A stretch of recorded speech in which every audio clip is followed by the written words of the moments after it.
Good morning everyone. BA part second का हमने बहुत सारा सिलेबस बच्चों काफ़ी सिलेबस अपन लोग कर चुके हैं और मानव भूगोल में अपने पास बहुत ही कम एक तो माइग्रेशन वाला चैप्टर बचा है और जनसंख्या प्रदेश वाला चैप्टर बचा है। बाकी अपना सिलेबस लगभग इस पेपर का पूरा हो चुका है। और अगर आपको देखना है क्या हुआ है, कौन कौन से चैप्टर्स अपने रह गए हैं और कौन कौन से चैप्टर अपना ने कर लिए हैं, तो अपनी कॉलेज की जो यूट्यूब चैनल है उस चैनल को आप सब्सक्राइब करें और उस चैनल में आपको ज्योग्राफी के जितने भी लेक्चर्स हैं उसमें आपको सारा मटेरियल मिल जाएगा और पीडीएफ मैंने आपको व्हाट्सएप के द्वारा शेयर कर रखी है। तो आज हम करेंगे जनसंख्या का स्थानांतरण कि जनसंख्या स्थानांतरण आपके जनसंख्या वाला चैप्टर मैंने आपको पहले करवा दिया था कि जनसंख्या जो है विश्व में जनसंख्या का वितरण और उसको वितरण को प्रभावित करने वाले कारक, जनसंख्या घनत्व और जनसंख्या से संबंधित कौन कौन से जो घनत्व के कितने प्रकार होते हैं वो सब अपन ने इससे पहले वाले चैप्टर में किया था। आज हम करेंगे जनसंख्या स्थानांतरण। स्थानांतरण से तात्पर्य है जनसंख्या का माइग्रेशन जो हम पढ़ते हैं किसी भी व्यक्ति विशेष का या मानव समुदाय का एक स्थान से दूसरे स्थान पर आवास या प्रवास करना स्थानांतरण कहलाता है और इस क्रिया को हम माइग्रेशन कहते हैं। क्योंकि मानव तो क्यों आपको पता है गतिशील प्राणी है, एक स्थान पर वह रह नहीं सकता है और एक स्थान से उसको जैसे पहले अगर प्राचीन अपन समय में जाते हैं हम देखते हैं कि मनुष्य जब किसी स्थान से दूसरे स्थान पर अपने खाने के लिए, व्यवस्था के लिए, आखेट के लिए और आर्थिक साधनों के लिए एक स्थान से दूसरे स्थान पर जाता रहा है। तो इसी कई कारणों से मानव जो है वो माइग्रेशन या स्थानांतरण करता है। कहीं पर जाकर के वो बस जाता है, कहीं से जाकर के वो कहीं किसी जगह को छोड़ के चला जाता है। तो अगर हम माइग्रेशन की परिभाषा संयुक्त राष्ट्र संघ के अनुसार देखें तो क्या है? संयुक्त राष्ट्र संघ के अनुसार जो माइग्रेशन या स्थानांतरण की परिभाषा है वह है प्रवसन यानी कि स्थानांतरण। एक प्रकार की भौगोलिक या स्थानिक प्रवासित है जो एक भौगोलिक इकाई तथा दूसरी भौगोलिक इकाई के मध्य को देखने को मिलती है, जिनमें रहने वाला मूल स्थान अथवा पहुंचने का स्थान दोनों भिन्न होते हैं। इस प्रकार प्रवसन जो है अधिकतर स्थायी होता है क्योंकि इसमें मानव का निवास स्थायी रूप से परिवर्तित हो जाता है। बहुत सारे एग्जाम्पल्स हमारे सामने आते हैं, हम देखते भी हैं कि भारत में हम बाहर नहीं जाके सिर्फ भारत का इतिहास ही अगर हम देखते हैं तो भारत में भी कई तरह के आक्रमणकारी बाहर से आए और भारत पे उन्होंने राज्य किया, राज करके वो यहीं के वासी हो गए। जैसे हम मुगलों का इतिहास पढ़ते हैं, हम सल्तनत काल का इतिहास पढ़ते हैं, मुस्लिम्स भारत में आए, 1000 साल तक वह भारत में रहे और भारत में उन्होंने राज किया और भारत के वासी होकर के रह गए। ऐसे ही भारत से कई लोग विदेशों में जाकर के जैसे फिजी देश है, फिजी देश का नाम सुना है आपने बच्चों? फिजी देश में जो अंग्रेज़ हमारे देश में थे, अंग्रेज भारतीयों को, ख़ास तौर से दक्षिण भारतीयों को वहाँ ले जा कर के रखते थे और वहाँ पर उनसे खेती करवाते थे। तो वो कृषि कार्य करवाने के लिए उन लोगों को वहाँ ले जाते थे और उनसे काम करवाया करते थे।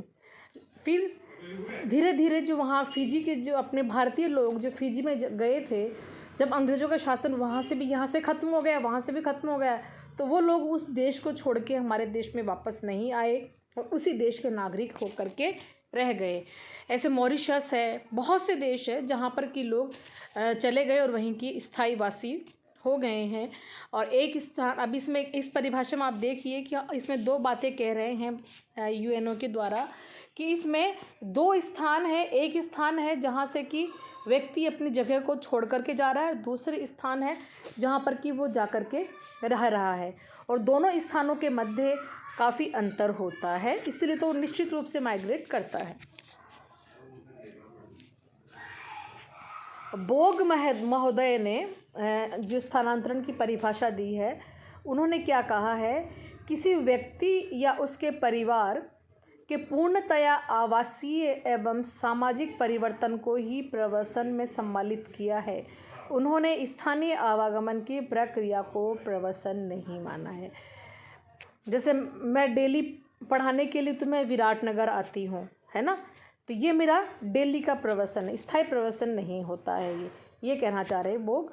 तो बोग ये कहना चाह रहे हैं कि कोई व्यक्ति किसी स्थान से दूसरे स्थान पर जाकर के सेट हो जाता है, निवास करता है, तब वह प्रवसन कहलाता है। सुबह गया शाम को आ गया तो वह प्रवसन नहीं कहलाता है। अब है प्रवसन क्या होता है, यानी कि माइग्रेशन जो शब्द है दो चीज़ों से मिलके बना है, एक तो इमिग्रेशन और एक इमिग्रेशन। ठीक है, इन दोनों में फ़र्क है। इमिग्रेशन का मतलब है एक स्थान से दूसरे स्थान पर चले जाना। जैसे आप विराटनगर छोड़ करके आप अमेरिका सेट हो गए, तो आप विराटनगर के तो इमिग्रेंट हो गए, और आप अमेरिका में जाके बस गए तो अमेरिका के आप इमिग्रेंट हो गए। ठीक है, दोनों में स्पेलिंग में फ़र्क देखो बच्चों। EMIGRA इमिग्रेशन, इसका मतलब है तो एग्ज़िट हो गए, यहाँ से तो चले गए। और IMMI इमिग्रेशन का मतलब है वहाँ जाकर के वहाँ के स्थायी निवासी हो गए, जिसको अपन बोलते हैं ना आवास और प्रवास। यहाँ से तो प्रवासित हो गए और यहाँ से आवासित हो गए। ओके, दोनों में डिफरेंस है। तो आवास और प्रवास से मिलकर ही प्रवसन यानी कि माइग्रेशन शब्द बना है। जैसे यूरोप है, यूरोप से जब आपको, अगर आपको इतिहास क्या आपने थोड़ा बहुत पढ़ा है, इतिहास के स्टूडेंट अगर आप रहे हैं, और वैसे भी पढ़ा ही होगा कि जब औद्योगिक क्रांति हुई थी यूरोप में, तो उस औद्योगिक क्रांति के बाद में लोगों में क्या था, एक अलग अलग जगह को खोजने का वो था। जैसे कोलंबस थे, वास्को डी गामा थे, मैगलिन थे, बहुत सारे जो नाविक थे, उनका उद्देश्य था नए नए लैंड्स को ढूंढना, नई नई जगह ढूंढना, और वहाँ जा कर के यहाँ के जो यूरोप में जो चीज़ें बन रही हैं, उत्पादित हो रही है, उनको खपाना, व्यापार करना उन लोगों के साथ। तो जैसे वो थे कोलंबस जो थे, वो 1498 में अमेरिका गए। तब कोलंबस जब अमेरिका गए, तब गए तो भारत खोजने के लिए थे। मैं आपको एक चीज़ समझा दूँ बच्चों, ये देखिए, इधर की तरफ आते हैं अपन।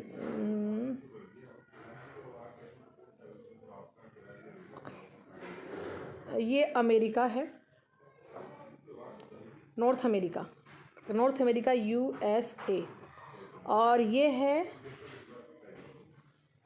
साउथ अमेरिका, दक्षिणी अमेरिका, और यहाँ पर जो है यूरोप है, और यहाँ पर अफ्रीका देश है, और बीच में जो है प्रशांत महासागर है। तो बच्चों उस समय क्या था कि भारत एक बहुत प्रॉस्पेरियस देश के रूप में माना जाता था, और जो कोलंबस था वो भारत के लिए आया था, भारत उसको पहुंचना था, यहाँ से निकला था स्पेन से, उसको यहाँ पहुंचना था, लेकिन वो सोचा कि सीधे सीधे ही यहाँ चला गया, और यहाँ जाकर के उसने देखा, वहाँ उसको ज़मीन दिखी, उसको लगा मैं भारत पहुँच गया हूँ। और जब भारत जाके पहुँचा, उसने देखा कि वहाँ पे कुछ था नहीं ज़्यादा, ब्लैक लोग थे, चॉकलेटी स्किन वाले लोग थे, जिनको रेड इंडियंस कहा जाता है, तो रेड इंडियंस थे। तो कोलंबस की ये यात्रा, कोलंबस ने तो ये कहा कि भारत अच्छा देश नहीं है, वहाँ कुछ भी व्यापार करने का फ़ायदा नहीं है। 1501 में अमेरिगो एक नाविक थे, उन्होंने यहाँ गए, वहाँ जाके उन्होंने कहा कि वहाँ जहाँ पे कोलंबस गए थे वो देश भारत नहीं होकर एक नया देश है, और उस नए देश में रहने वाले जो लोग हैं वो भारतीय नहीं, काले काले थे, इसलिए उनको रेड इंडियंस कहा जाता है। आपको ध्यान हो तो, जो जैसे वो देश है अपना एक क्रिकेट की टीम आती है वेस्ट इंडीज़, तो वहाँ के जो लोग हैं उन लोगों को रेड इंडियंस कहा जाता है, पश्चिमी द्वीप समूह पर रहने वाले लोगों को। तो उनको रेड इंडियंस कहा क्योंकि उनका कलर जो थे वो चॉकलेट जैसे ब्राउन भूरा रंग था, इसलिए उनको रेड इंडियंस कहते थे। फिर जब लोगों को पता चल गया कि अमेरिका भाई ये तो एक नया देश है, तो उनके नाम के आधार पर उसका नाम अमेरिका पड़ा। और यूरोप के लोग जो थे उनकी क्लाइमेट और यूरोपीय क्लाइमेट और अमेरिका की क्लाइमेट में बहुत अधिक अंतर नहीं था। तो यूरोपियंस जाकर के, अब यूरोप से तो वो इमिग्रेट कर गए, ठीक है, उत्प्रवास कर गए वहाँ से, तो वहाँ से उन्होंने क्या किया, यूरोप से उत्प्रवास करके और अमेरिका में आप्रवास कर गए। तो इस पूरी क्रिया का जो सम्मिलित रूप है वो कहलाता है माइग्रेशन या प्रवर्सन। ठीक है, अब अपन पढ़ते हैं कि माइग्रेशन के क्या क्या प्रकार हो सकते हैं, कौन कौन से रूप हो सकते हैं। तो बच्चों, जो स्थानांतरण है इसके अपन क्षेत्र के आधार पर इसको बांट सकते हैं, संख्या के आधार पर बांट सकते हैं और समय के आधार पर, और कौन कौन से कारक है जिनके आधार पर हम इसको विभेदित कर सकते हैं, स्थानांतरण को समझ सकते हैं। कौन कौन से कारक, कौन कौन से कारक नहीं है, ये रूप, इन पक्षों के आधार पर हम प्रवसन को समझ सकते हैं। किस आधार पर? क्षेत्र के आधार पर, संख्या के आधार पर, समय के आधार पर और कारणों के आधार पर। माइग्रेशन में कई बार आता है स्थानांतरण के कारण कौन कौन से हैं, स्थानांतरण के पक्ष कौन कौन से हैं, स्थानांतरण के प्रभाव कौन कौन से। तो आज हम सिर्फ उनके कारण पढ़ेंगे, लेकिन मैं आपको समझा दूँ पहले, ये पूरे जो पॉइंट्स हैं इनके बारे में अपन डिस्कस कर लेते हैं। पहला है क्षेत्र के पक्ष में, स्पेस के आधार पर जो ये होते हैं स्थानीय स्थानांतरण, अंतर्राज्यीय स्थानांतरण, अंतर्राष्ट्रीय और अंतर्महाद्वीपीय स्थानांतरण। स्थानीय का मतलब हुआ जैसे कि जयपुर के लोग जयपुर में एक स्थान से दूसरे स्थान पर आ रहे जा रहे हैं, विराटनगर से जयपुर, जयपुर से विराटनगर, विराटनगर मेरी कॉलेज है, जयपुर मेरा घर है, ठीक है, बस्सी मेरा गांव है, जयपुर मेरा शहर, घर बना रखा है मैंने। तो ये क्या है? लोकल स्थानांतरण। जैसे रोज़ लोग अपने ऑफिसेज जाते हैं, कोई जयपुर में रहता है, कोई दिल्ली का वासी है, दिल्ली में रहता है, कोई दिल्ली से रोज़ गुड़गांव नौकरी करने आ रहा है, कोई गुड़गांव से रोज़ दिल्ली नौकरी करने जा रहा है। तो इस तरीके का जो ट्रांसफ़र स्थानांतरण होता है इसे हम स्थानीय स्थानांतरण कहते हैं, यानी कि एक ही जिले के अंतर्गत जब हम स्थानांतरण करते हैं। अंतर्राज्यीय स्थानांतरण, अंतर्राज्य से मतलब है एक ही राज्य के अंदर। जैसे राजस्थान के अंदर अंतर जिला, जिला से, एक जिला से दूसरे जिला, जयपुर से जोधपुर, जोधपुर से जयपुर, जोधपुर से बीकानेर, बीकानेर से झालावाड़, डूंगरपुर, आपस में ही इन जिलों के बीच में जो जनसंख्या का प्रवसन होता है वो अंतर्राज्यीय प्रवसन कहलाता है। अंतर्राष्ट्रीय, एक ही देश के अंदर अलग अलग राज्यों में होने वाला स्थानांतरण जो है, जैसे बिहार के लोग महाराष्ट्र जाता है, हरियाणा जाते हैं, राजस्थान जाते हैं, यूपी के लोग महाराष्ट्र जा रहे हैं, मध्य प्रदेश जा रहे हैं काम के लिए, ठीक है, बंगाल के लोग भारत के पूरे कोने में घूम रहे हैं काम के लिए। तो वो क्या है इनका? अंतर्राज्यीय स्थानांतरण। अब है अंतर्महाद्वीपीय स्थानांतरण। अंतर्महाद्वीपीय स्थानांतरण से मतलब है एक ही महाद्वीप के अंतर्गत, जैसे एशिया महाद्वीप हो गया, एशिया महाद्वीप के अंतर्गत अमेरिका, जैसे हम चीन भारत में और भारत चीन में स्थानांतरित कर रहे हैं। नेक्स्ट है संख्या के आधार पर। संख्या के आधार पर लार्ज स्केल पर, मॉडरेट और अल्प आधार पर। कम संख्या में एक स्थान से दूसरे स्थान पर स्थानांतरण जो होता है, जैसे हम डेली अप डाउन कर रहे हैं, है ना, मुंबई में लोकल ट्रेन्स में एक स्थान से दूसरे स्थान पर, जैसे रोज़ वो गोरेगांव जा रहा है ना, कोई मीरा मार्ग आ रहा है स्थानांतरण करके, तो वो अल्प संख्या में। मॉडरेट का मतलब है कि मध्यम, बहुत ज़्यादा संख्या नहीं होकर के बल्कि कम संख्या में स्थानांतरण कर रहे हैं। वृहद संख्या का मतलब है पूरा शहर का शहर ही स्थानांतरण कर गया, पूरा शहर ख़त्म हो गया, एक स्थान से दूसरे स्थान पर चला गया। ठीक है, जैसे अपने कई अपन पुराने शहरों को, जैसे भारत में से अपनी जो सिंधु घाटी की सभ्यता पढ़ते हैं तो ये कहते हैं कि पहले यहाँ पर हड़प्पा था, मोहनजोदड़ो शहर था, और धीरे धीरे वो क्या हुआ, वह जो शहर और धीरे धीरे वो जो शहर थे वो समाप्त हो गए। कौन से शहर? हड़प्पा समाप्त हो गया और नया शहर कहीं और चले गए या फिर ख़त्म हो गए, स्थानांतरित हो गए। ठीक है ना। ऐसे क्या होता था पहले, अंग्रेज क्या करते थे भारत में, जब अंग्रेज आए थे तो उन्होंने 2 राजधानी बना रखी थी कश्मीर की, एक तो जम्मू एंड कश्मीर, एक श्रीनगर। गर्मियों में राजधानी होती थी वो जम्मू एंड कश्मीर, और सर्दियों में होती थी श्रीनगर। तो इस प्रकार से सर्दियों 2 बार राजधानी बदला करती थी, है ना। ऐसे ही जब औरंगजेब थे अकबर जब थे, अकबर ने जो मुग़ल साम्राज्य की राजधानी दिल्ली थी, दिल्ली से उन्होंने जो है फतेहपुर सीकरी में राजधानी कर ली थी। ऐसे ही मोहम्मद बिन तुगलक थे, मोहम्मद बिन तुगलक ने दौलताबाद में भारत की राजधानी कर ली थी। तो एक बड़ी संख्या में पूरा प्रशासन उठ करके वहाँ जाएगा, सेट होगा, तो एक लंबा प्रोसेस होगा, वृहद स्तर पर स्थानांतरण हो जाएगा। अब अपन आते हैं नेक्स्ट समय के आधार पर स्थानांतरण। 2 प्रकार के स्थानांतरण बता रखे हैं इसमें, एक तो होता है परमानेंट, एक होता है अस्थाई या टेम्परेरी। स्थाई या परमानेंट, जैसे यूरोप के लोग जाकर के अमेरिका में सेट हो गए स्थायी रूप से, ये कैसा स्थानांतरण? स्थाई। मुग़ल भारत में आए, स्थायी रूप से बस गए, मुग़ल के भारत के हो गए, ये कैसा स्थानांतरण? स्थाई।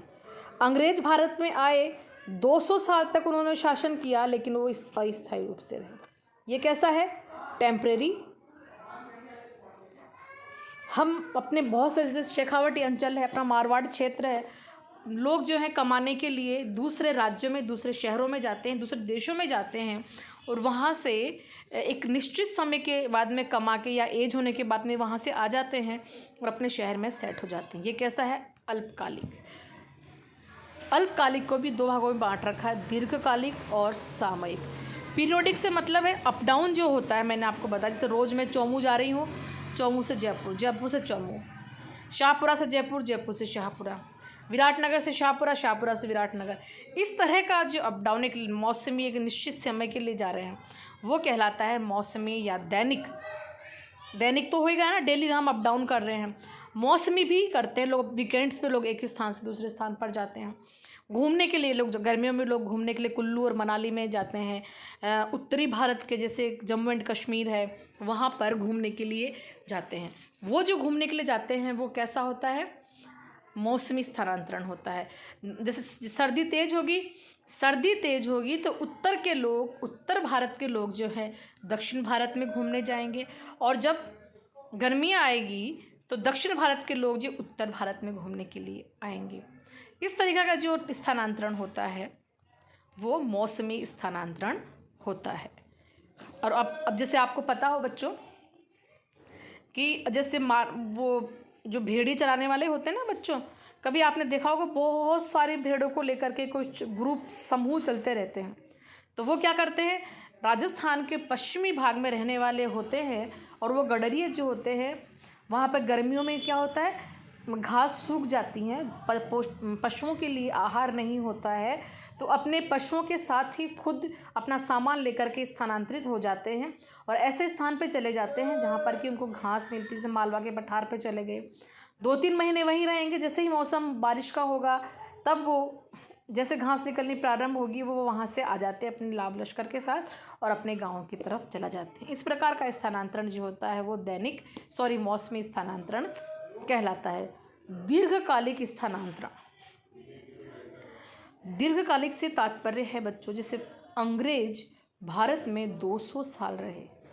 200 साल बहुत लंबा समय होता है, लेकिन वो यहाँ के कभी नहीं हो पाए, है ना, चले गए यहाँ से। फिर वो ऐसे ही हम 50-60 साल कहीं पर गए, काम किया, या तो हम वहाँ पे जाके स्थायी रूप से बस गए या फिर वहाँ से आ गए। स्थायी रूप से बस गए तब तो हम परमानेंट हो गए। हमारे जैसे बिहार के लोग, बिहार का कोई आदमी है, उसकी नौकरी राजस्थान में लग गई, राजस्थान में लग गई, रिटायरमेंट तक वो राजस्थान में से नौकरी करेगा और जैसे रिटायर होगा वो अपना सब कुछ लेकर अपने राज्य में, अपने साथियों की, अपने परिवार के पास चला जाएगा। इस प्रकार का जो स्थानांतरण है वो दीर्घकालिक स्थानांतरण कहलाता है। अब नेक्स्ट जो है वो है कारक। ये बच्चों पूरा एक बड़ा क्वेश्चन है, ये अपन कल डिस्कस करेंगे। आज अपन इसको समाप्त करते हैं।